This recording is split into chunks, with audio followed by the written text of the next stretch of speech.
ఈరోజు మన encounter news. నేను మీ కే విజయ భాస్కర్.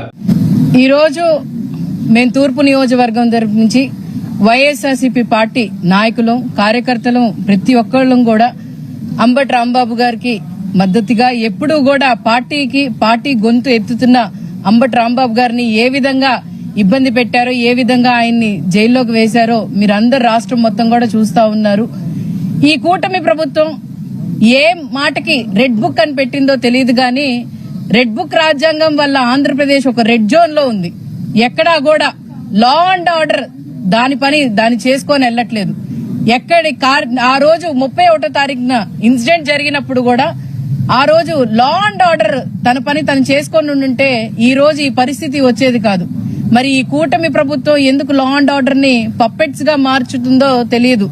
ఈ దేశంలో కూడా ఎప్పుడూ కూడా జరగనట్టుగా ఈ రాష్ట్రంలో మరి అరాచకమైన పాలన, ఎక్కడా కూడా ప్రజల మీద వాళ్ళకి సంక్షేమం మీద గాని లేకపోతే రాష్ట్ర అభివృద్ధి మీద గాని వాళ్ళ దృష్టి సాధించకుండా మరి ఏ విధంగా లడ్డు అంశాన్ని డైవర్ట్ చేయడానికి మరి బ్యానర్లు కట్టి ఆ రోజు ఈ రాష్ట్రంలో మళ్లీ అతలాకుతలం చేద్దామని, ఎందుకనంటే వాళ్లే బ్యానర్స్ పెట్టి వాళ్లే రెచ్చగొట్టి వాళ్లేమో మరి ఏ సంకేతం ఇస్తున్నారో తెలియదు ప్రజలకి.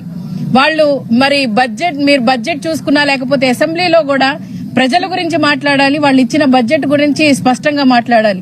కానీ ఈ రోజు అంబటి రాంబాబు గారి మీద గాని లడ్డూ విషయం గాని మాట్లాడటం నిజంగానే మరి వాళ్ళ విజ్ఞతకే వదిలేయాలి. ఎందుకనంటే ప్రజలు వాళ్ళకి ఇచ్చిన అవకాశాన్ని వాళ్ళు దుర్వినియోగం చేసుకొని వాళ్ళు లా అండ్ ఆర్డర్ యూజ్ చేసుకుని ఆ రోజు మరి విధ్వంసం ఏ విధంగా గుంటూరులో మరి చేశారో మీరందరూ చూశారు. మరి ఆ రోజు మీరు పెంబసాని గారు ఒక మాట అన్నారు, చుక్కలు చూయిస్తాము 24 గంటల్లో మా సినిమా చూయిస్తామని చెప్పారు.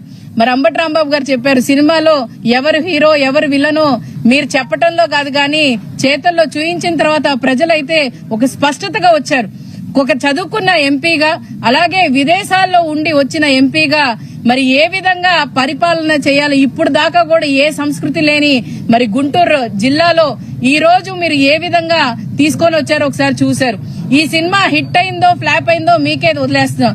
ఈ సినిమాలో డైరెక్షన్ ఎవరిదో కూడా ఒకసారి మీరు చూడండి. డైరెక్టర్లకి మీరు అనుకున్నంత మరి ఫేమ్ వచ్చిందా లేదా, మరి అలాగే హీరో అనుకున్న మీకు మరి సినిమాలో హీరోగా మా అంబటి రాంబాబు గారు నిలిచారు. మరి హీరోగా ఆయన కరెక్ట్ గానే ఉన్నారు. ఎందుకనంటే ఉన్న మెసేజ్ ని కరెక్ట్ గా పాస్ ఆన్ చేశారు. అలాగే కరెక్ట్ గా ఏ విధంగా ఏ మాట మీద ఆయన మరి రాజకీయాల్లో వచ్చారు ఆ మాట మీద కట్టుబడి ఉన్నారు.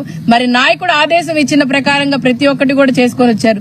మీ డైరెక్షన్ లో మీ చంద్రబాబు నాయుడు గారి డైరెక్షన్ లో మీరు కరెక్ట్ గా లేరని చెప్పి ఈ విధంగా అర్థమవుతుంది. రానున్న రోజుల్లో అయినా కూడా మిమ్మల్ని కోరుతుంది ఒక్కటే, ప్రజాస్వామ్యంలో ఉన్నారు, ప్రజలకి మంచి చేయాలి కానీ ఈ విధమైన పాలన చేయకూడదని చెప్పి తెలియజేస్తూ రానున్న రోజుల్లో కూడా మా వైఎస్ఆర్సీపీ పార్టీ కార్యకర్తలు ఎవరూ కూడా వదిలిపెట్టే పరిస్థితుల్లో లేరు. ఎందుకనంటే మీరు మొదలు పెట్టారు, ఎక్కడో ఒకటి ఎండ్ ఉండాలి. కానీ మీరు చేస్తున్న దాంట్లో మొదల్లోనే ప్రతి ఒక్క ఎవరైనా కూడా రాజకీయాల్లో ఓడిపోయిన తర్వాత లేకపోతే గెలిచిన తర్వాత 3 నెలల వరకే ఏదైనా ఉంటే చూసుకోవాలి. కానీ 2 సంవత్సరాలైంది, ఇప్పుడు దాకా కూడా ఈ అరాచక పాలనలోనే ఉంటున్నారు తప్ప ప్రజల సంక్షేమంలో ఉండట్లేదు.